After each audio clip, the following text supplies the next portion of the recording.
dictadura franquista, miles de personas fueron fusiladas, encarceladas, torturadas, desaparecidas, embargadas, exiliadas, y cientos de niños fueron secuestrados. La CNT española estableció hasta 300.000 represaliados dentro del movimiento anarquista, sin contar los exiliados y muertos en combate. Los pactos de silencio, nacidos de los acuerdos durante la transición española, cuyo punto máximo es la Ley de Amnistía de 1977, mantienen impunes todos los crímenes.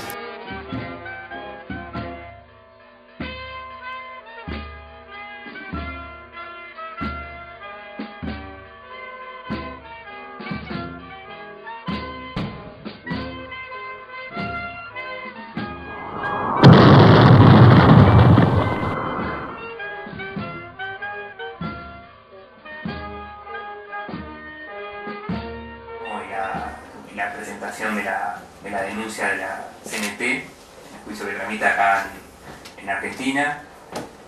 Los que vamos a iniciar la charla, o sea, la idea es también que bueno, finalizar las exposiciones, ustedes puedan intervenir, contar lo que quieran, hacer preguntas o como bueno, acá decía Javier, hay acá compañeros que tuvieron su experiencia en lo que fue la represión franquista, así que sería bueno también que la puedan contar. Los que iniciaremos entonces la charla es acá el compañero del CNT, Javier Antón Burgos, que aparte de miembro del CNT, bueno, de memoria histórica y también biblioteca de Sermo Lorenzo, ¿no? Y bueno, y Xavi Gauskin, miembro también de CNT y de memoria histórica. Así que yo soy Leonardo, yo soy, bueno, abogado apoderado del CNT que presentó la denuncia acá en Buenos Aires. Así que bueno, va a dar el inicio de la charla Javier. Bueno, pues muchísimas gracias por la oportunidad que tenemos de hablaros a todos vosotros. Gracias a la Federación Obrera Regional de Argentina, a la FORA, gracias a la Fundación Libertaria Argentina, gracias a todos los compañeros que estáis aquí y a todos los que os habéis acercado para, bueno, de alguna manera saber de qué va todo esto de la memoria histórica. Muy rápidamente, una mínima introducción. Sabéis que en el 36 se produce un levantamiento militar extremadamente violento por parte del general Franco, ayudado por el ejército, por la Iglesia Católica y por los poderes fácticos de la época en España. Frente a ello se produjo una respuesta obrera, hubo una guerra civil de 3 años, hubo un intento también de revolución social por parte de las fuerzas libertarias que intervinieron, tanto la CNT como la Federación Anarquista Ibérica, las Juventudes Libertarias, las Mujeres Libres, es decir, todo el colectivo libertario que estaba en el mundo sindical, en el mundo específico, que trabajaba en el mundo de las mujeres, que estaba en Ateneos Libertarios, que estaba en escuelas racionalistas, es decir, un movimiento muy amplio. El resultado ya lo conocéis, se pierde la guerra, se pierde la revolución y se produce una etapa de una intensísima y durísima represión que tentativamente estimamos en no menos de 300.000 compañeros cenetistas afectados por esa represión. Os recuerdo que en 1936 la CNT tenía 1.800.000 afiliados y que ha sido la organización más duramente reprimida, igual que otras tantas, dentro de aquellos que se enfrentaron a Franco. Bien, pasan los años, muere Franco después de 40 años de dictadura, después se afronta un proceso de transición democrática en la que mueren 218 personas. No fue una transición limpia ni fue una transición sangrienta, y hoy estamos heredando, por decirlo así, todas esas dosis de comportamiento fascista que se produjo y se sigue produciendo en España. No solo por los gobiernos tradicionales, monárquicos, la república tradicional que hubo, que mataba y asesinaba obreros sin el menor problema. Dictadura de Franco, democracia parlamentaria, con Juan Carlos el Rey al frente, y luego represión al movimiento libertario con el Partido Socialista, con el Partido Popular, con la derecha, en los sitios donde hay grupos nacionalistas en el poder, en ciertas regiones de España, absolutamente lo mismo. Por lo tanto, yo diría que estamos viviendo una democracia vigilada. Y cualquier persona que en España se signifique por pelear, por levantarse contra el poder establecido, sobre todo ahora que sabéis que tenemos una situación económica y social realmente durísima, deplorable, pues ya sabéis lo que ocurre, represión a la gente que está en la calle, y esa es la principal medicina que se aplica. Por ello, llegó un momento en el cual dentro de CNT dijimos, bueno, han pasado demasiados años, hay mucho miedo en España, hay mucha gente que no habla, que sus padres fueron fusilados, torturados, sus abuelos, y llegó un momento en que dijimos, esto no puede seguir así y tenemos que afrontar de una forma decidida lo que hoy llamamos como memoria histórica para entendernos. ¿Qué es esto de memoria histórica?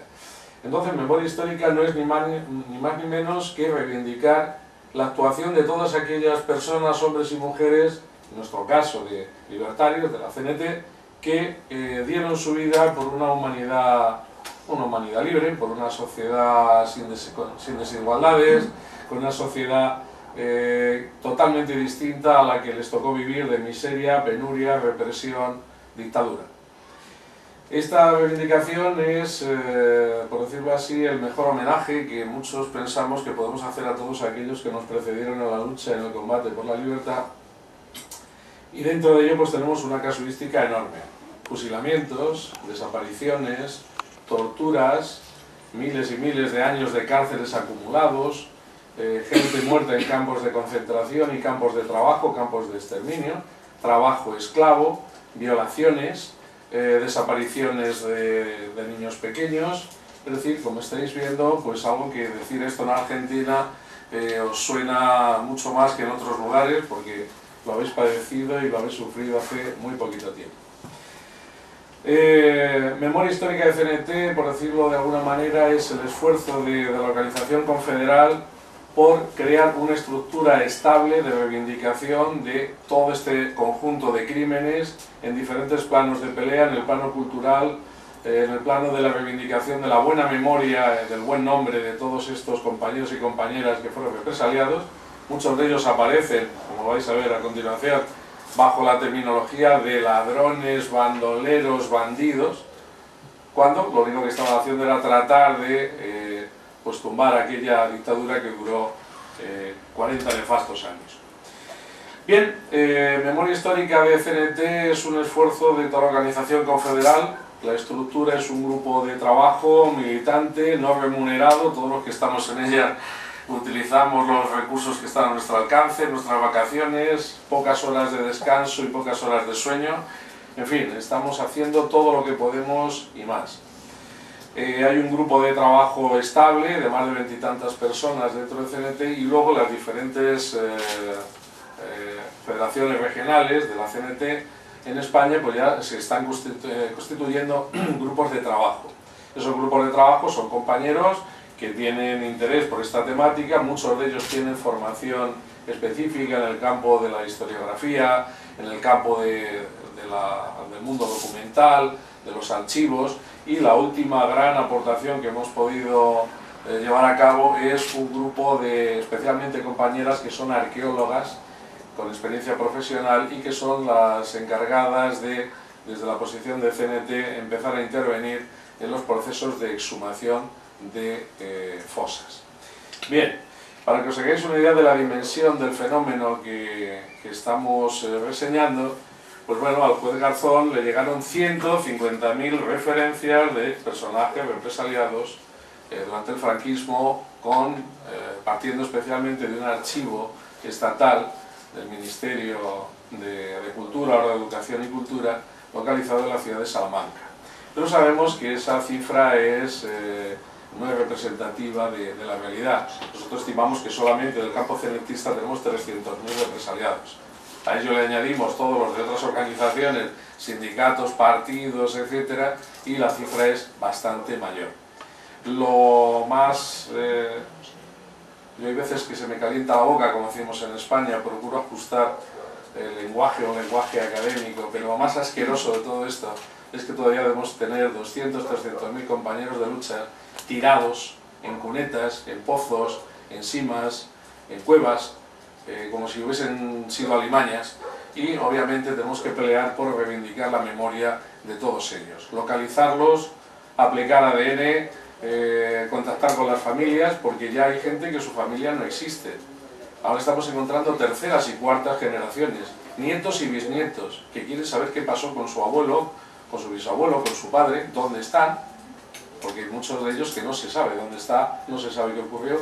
Ya os digo que en este trabajo es un trabajo muy duro, se tragan muchas bilis, sobre todo cuando entramos ya en elementos de detalle de cómo se produjo la represión pormenorizada. Otro de los objetivos de la CNT en cuanto a memoria histórica es difundir en el mundo académico, en el mundo cultural, ir a barrios, ir a universidades, ir a institutos, ir a colegios, ir a asociaciones vecinales, asociaciones de todo tipo, para poder explicar qué es lo que pasó. Porque está ocurriendo que la juventud española, una buena parte de ella, no toda, afortunadamente, pues mira para otro lado, no está informada, no sabe qué pasó. Hay mucho miedo, sobre todo en aquellos escenarios donde se produjo la represión en estado puro y duro, y estamos luchando contra ese velo de silencio que nos quiere imponer el poder establecido y que no va a conseguir. Eso yo lo tengo muy claro. Vamos a pelear denodadamente y sin fecha de parada. Entonces nos estamos encontrando con obstáculos políticos, obstáculos sociales de todo tipo, el propio poder establecido, pero no solo la derecha, el gobierno de derecha, el gobierno del Partido Socialista es el primero que lo ha obstaculizado. Y aquí, bueno, ya explicaremos algunas cuestiones históricas por las cuales la memoria histórica, uno de los grandes partidos, de las grandes formaciones de poder de España, no quieren hacer frente a sus responsabilidades en todo esto, porque cuando se produjo la transición política del franquismo a esta democracia parlamentaria que tenemos en España, por supuesto de tipo monárquico, una monarquía parlamentaria muy curiosa, pues ahí se produjeron unos pactos que se llaman los pactos de la Moncloa, por los cuales algunas formaciones que presuntamente eran progresistas o de izquierdas vendieron su alma al diablo económico y al diablo del poder. Entonces, que haya formaciones como el Partido Socialista o el Partido Comunista que firmaron esos acuerdos, ahora están obstaculizando directamente que todo esto aflore de una forma lógica y coherente. Hay una ley que es la Ley de Amnistía de 1977, que es lo que aquí llamarían ustedes una ley, o vosotros, una ley de punto final, que exonera las responsabilidades de los verdugos. Es decir, una ley de amnistía que en vez de buscar, digamos, que el buen nombre de todos los represaliados, es al revés. A quien protege es a los funcionarios policiales, militares, de la administración pública del Estado, que estuvieron participando directamente en la represión. Por eso la CNT públicamente lo dice alto y claro. La CNT quiere que esa ley se tumbe porque es la ley de punto final que precisamente permite que vivan muy tranquilamente todos estos verdugos, la mayor parte de ellos funcionarios y que además están cobrando buenas pensiones, que pagamos entre todos los contribuyentes.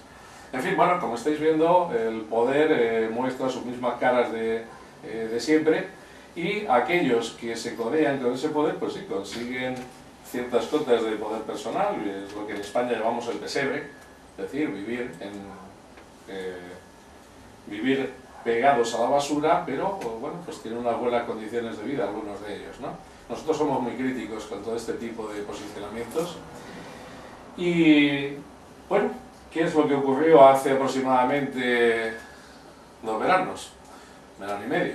Pues ocurre que hay una efervescencia social en España muy fuerte, muchas organizaciones, muchos familiares, muchas personas todavía vivas represaliadas, de las que aquí en la sala hay unas cuantas, nos conocemos de muchas batallas ya y en la vida familiar, represalias en la vida familiar, en la vida personal, que os habla también, en fin, bueno, y ahí se produce un movimiento memorialista muy fuerte en distintos sitios de España, asociaciones memorialistas, crear, digamos, estado de opinión para poder trabajar por la buena memoria de todos estos luchadores por la libertad, ya anarcosindicalistas o no, de cualquier ideología, y también hay que decirlo, de mucha población civil que no estaba significada por nada, y que fue literalmente pasada a cuchillo. Por lo tanto, bueno, pues tenemos, digamos, unos antecedentes francamente duros. Pero por esas cuestiones de la vida política, pues resulta que hay un juez español que empieza a mover parte de toda esta problemática. No voy a entrar en ella porque es bastante singular y sobre ella pues hay posiciones muy dispares. Y lo más singular de todo esto es que en un momento concreto se agota la vía jurídica en España. Es un tipo de batalla también que en ocasiones se puede utilizar. Y bueno, pues hay un español, mejor dicho, un descendiente de españoles, Canales, si no me equivoco con el apellido, que vive en Argentina y que entabla la primera querella personal por la memoria de su padre, asesinados, represaliados, desaparecidos. Y a partir de ahí se va creando un gran ovillo en el que en este momento estamos más de 150 organizaciones de tipo memorialistas, sindicatos, partidos. Es decir, ya es un movimiento muy amplio que afecta a toda España, que tiene fuertes connotaciones en distintos países. Y bueno, pues se da esa oportunidad de reclamo a partir de la justicia argentina en el juzgado federal número 1 de la jueza Servini, que no es ninguna adalid de la democracia, ni mucho menos, pero bueno, por las razones que tenga, pues ha empezado a avalar este proceso moviéndolo de algún modo. Nos encontramos que hay una querella a la cual la CNT se suma como denunciante, como uno de los 150 y tantos más, y esto nos obligó a justificar por qué la CNT, documentalmente, por qué la CNT se personaba en esa querella, y esto nos obligó en un tiempo, en un plazo muy limitado, porque en aquella época la jueza iba a venir a España e iba a tomar declaraciones el mes de septiembre, que luego está autorizado el gobierno español, por la vía diplomática y por otras vías también, y tuvimos que ponernos a trabajar muy duro, y en el plazo de aproximadamente, esto sería un milagro cristiano, si creyésemos en ello, en un mes y medio hicimos zafarrancho general en el CNT de España, empezamos a hablar con todos los compañeros que ya estaban trabajando en memoria histórica, y conseguimos aportar un documento, que luego os lo dirá el compañero Leonardo, que dicen que parece ser que es el mejor documentado de todos los que se han presentado. Presentamos 3.000 expedientes de 3.000 cenetistas represaliados, con documentación que no permite mirar para otro lado, documentación perfectamente presentada, documentos históricos, juicios sumarísimos, denuncias, sentencias de muerte, datos penitenciarios, de campos de trabajo, es decir, una pequeña muestra de 3.000 compañeros represaliados, a la que aportamos otra más de casi 9.800 al servicio de la jueza Servini, y eso ya nos movió a darle mayor entidad a todo este proceso. Bueno, ¿qué es lo que estáis viendo? Pues una imagen muy dura pero muy significativa de lo que ha supuesto este trabajo.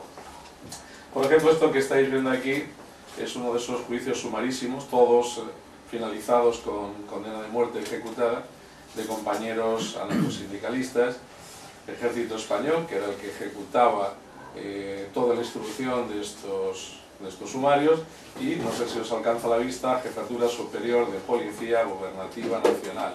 Es decir, error técnico.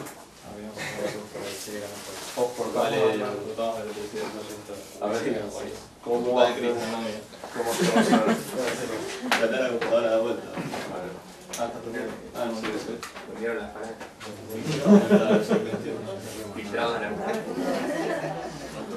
Parece muy burdo parar así con la. Bueno, mientras los compañeros se pelean con la técnica, seguimos.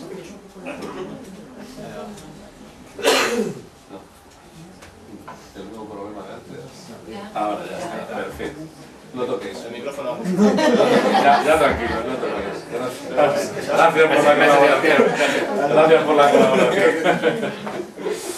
Bien, y lo que estáis viendo aquí es un ejemplo irrefutable de la acción punitiva por parte de la policía española del franquismo, con todas sus denuncias, los motivos por los cuales todos estos otros compañeros, solo que estos eran 74, en este expediente fueron también todos ellos fusilados. Es decir, estamos hablando ya de palabras mayores muy serias. Bien, esto se llama terrorismo de Estado. Para los que no conozcáis con más detalle la historia de España, esto que estamos viendo aquí es la famosa matanza de Casas Viejas, toda una familia anarquista, cuando era presidente de la República, el que luego lo fue, de todo ese conglomerado político, que fue el que dio la orden de tiros a la barriga, literal. Está documentado en un fax que mandaron.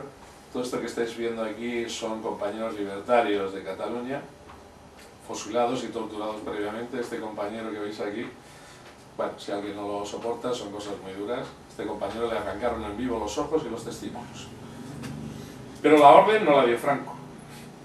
La orden la dio Esquerra Republicana de Cataluña, de la época, en aquellos intentos de debate, contacto físico y otro subgolpe militar que dieron el PSUC, la Lliga Catalana, la parte más derechista del nacionalismo catalán.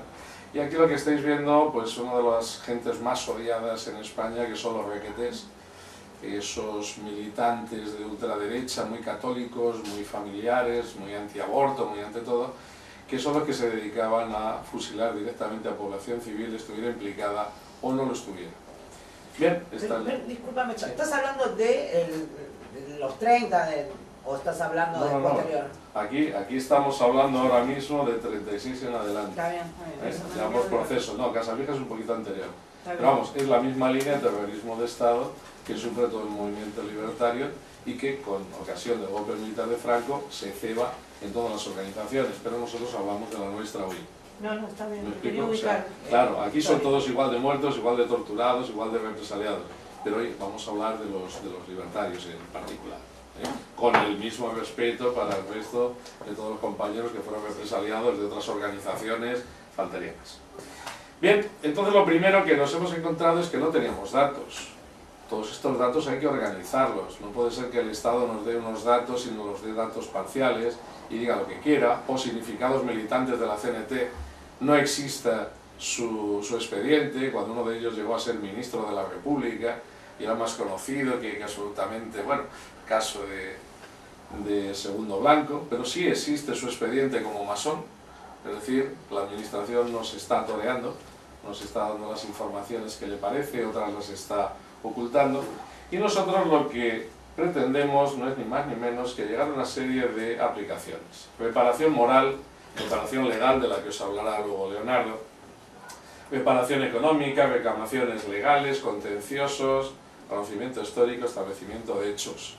Es decir, es un trabajo francamente amplio, porque todavía hay gente viva de los que ejecutaron la represión, porque todavía hay ministros que firmaron el visto bueno de fusilamientos, porque todavía tenemos esbirros del franquismo, el famoso Vila y el Niño, Hernández Pacheco, torturador, por el cual ha pasado casi toda la oposición española que vivía en Madrid o por donde él se movía, la misma Guardia Civil, por supuesto, y a partir de aquí ha llegado el momento de exigir responsabilidades legales, políticas, morales, económicas, de todos aquellos que tienen implicaciones, que todavía siguen vivos, y algunos de ellos, pues precisamente la jueza Servini los ha puesto en el brete de, veremos dentro de poco hasta dónde llega su empuje, o dónde deja de llegar, si da una orden internacional de búsqueda y captura de toda esta gente. En España están muy bien cubiertos porque el gobierno español ya ha dicho que no piensa perseguirlos, sino piensa...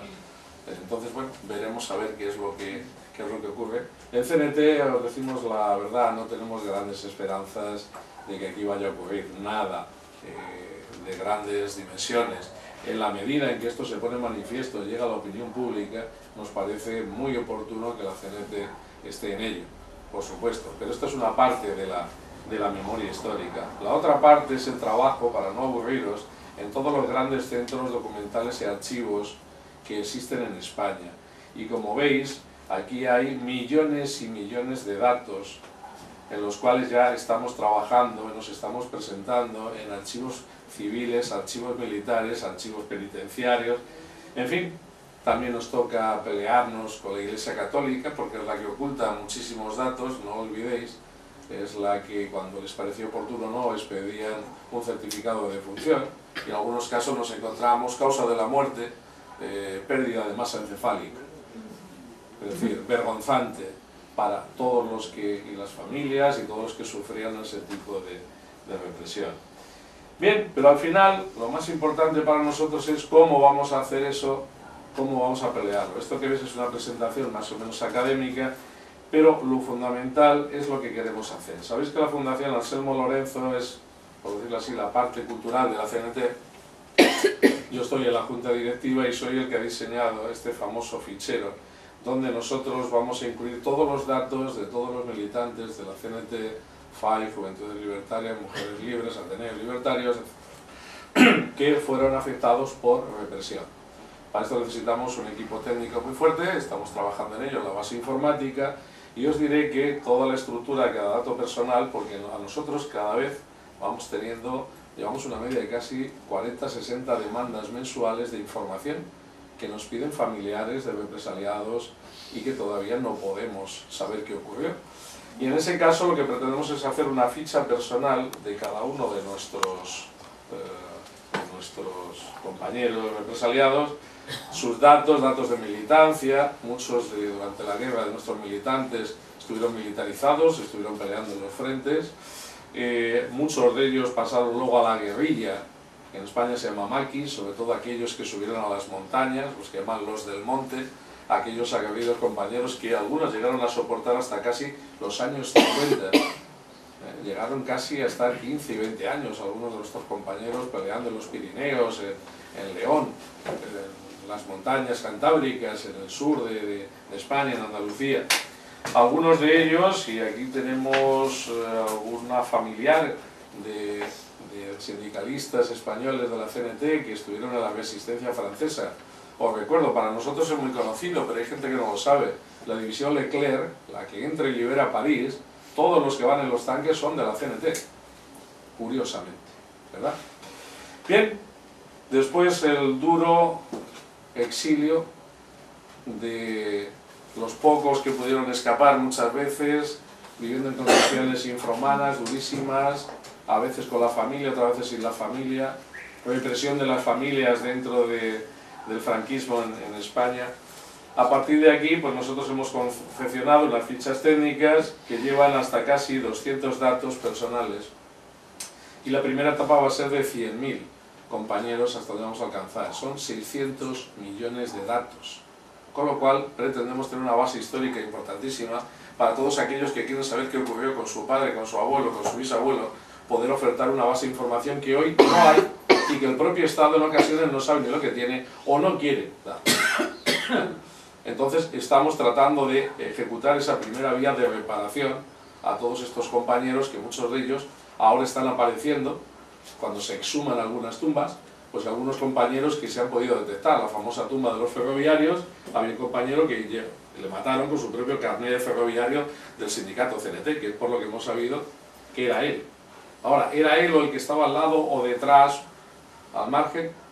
Necesario ADN, pruebas de ADN y luego con los familiares cotejar para saber que ese es su descendiente y que está allí, y que no es otro. Porque el problema es que, claro, ya por cuestiones técnicas muchas de esas fosas pues se han mezclado, la acidez del suelo, el pH, en fin, bueno, hay cuestiones técnicas que agravan todo esto. Bien. De alguna forma lo que pretendemos es poner de manifiesto pues toda la aportación que hicieron los anarcosindicalistas durante la guerra, durante la revolución social de esos 3 años del 36 al 39, toda su aportación en el exilio.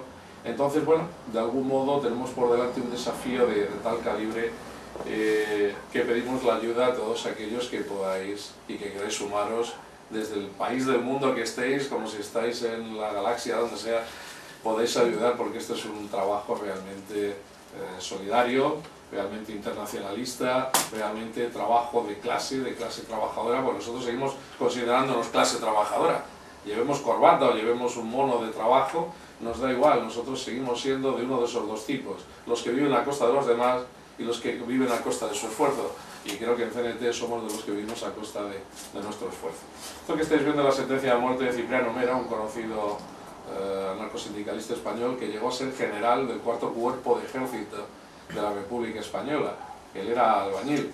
Cuando termina la guerra huye, después le condenan 2 veces a muerte, cuando le sueltan después de muchas penalidades, este compañero siguió trabajando hasta los 72 años en los que muere en París, trabajando como lo que era albañil, y había sido general de la República Española, jefe del 4º Cuerpo de Ejército, mandando más de 120.000 hombres. Ese es el carácter de los libertarios. Ahí es donde se demuestra lo que es un libertario y una libertaria.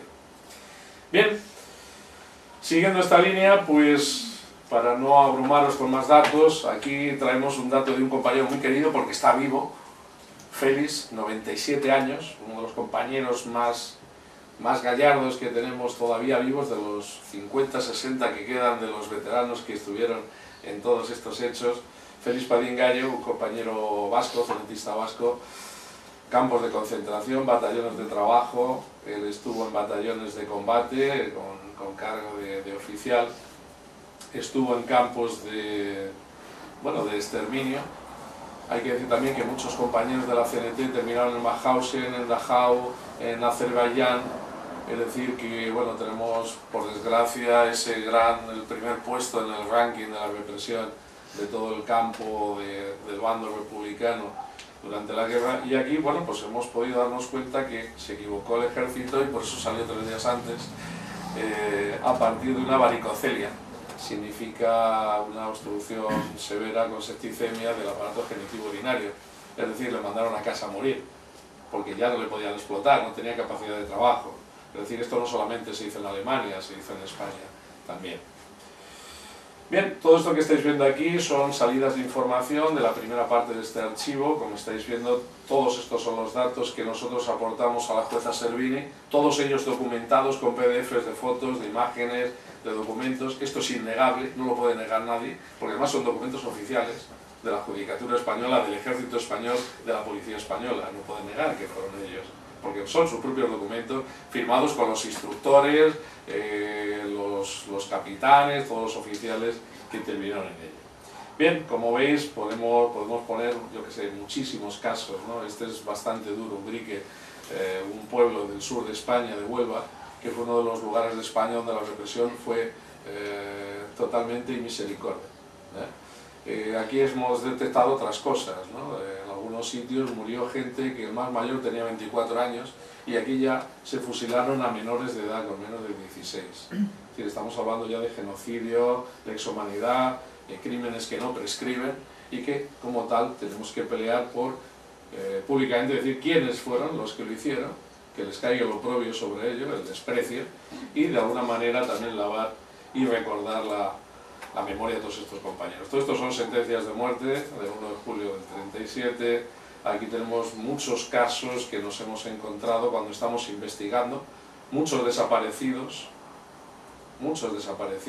algunos que los iban a fusilar, pero cuando iban a buscarlos ya habían desaparecido, ya los habían muerto, los habían matado. Compañeros que desaparecen y luego aparecen en fosas comunes, que tenemos por aquí.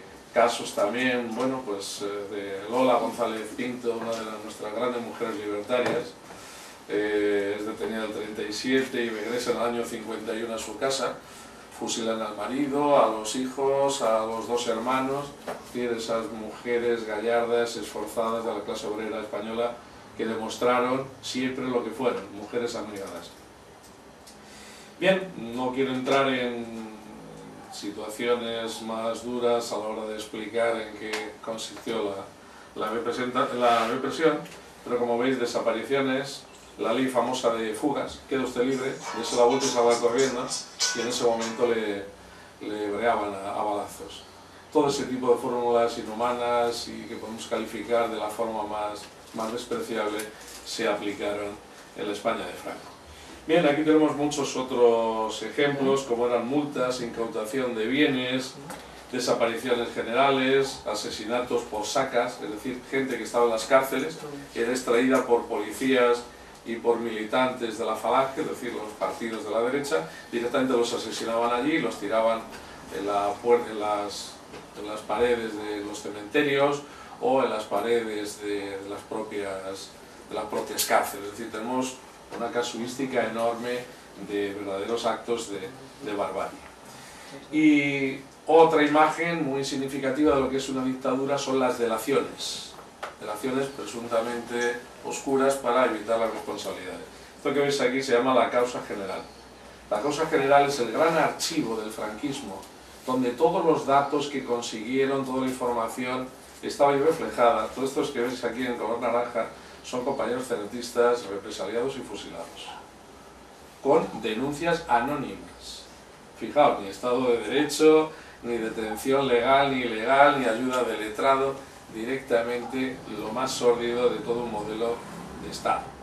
Bien, os podría poner múltiples casos, pero este para mí también es muy significativo y yo he peleado mucho por poder localizar este documento, porque es lo que evidencia que algunos partidos políticos que todavía siguen existiendo, en el caso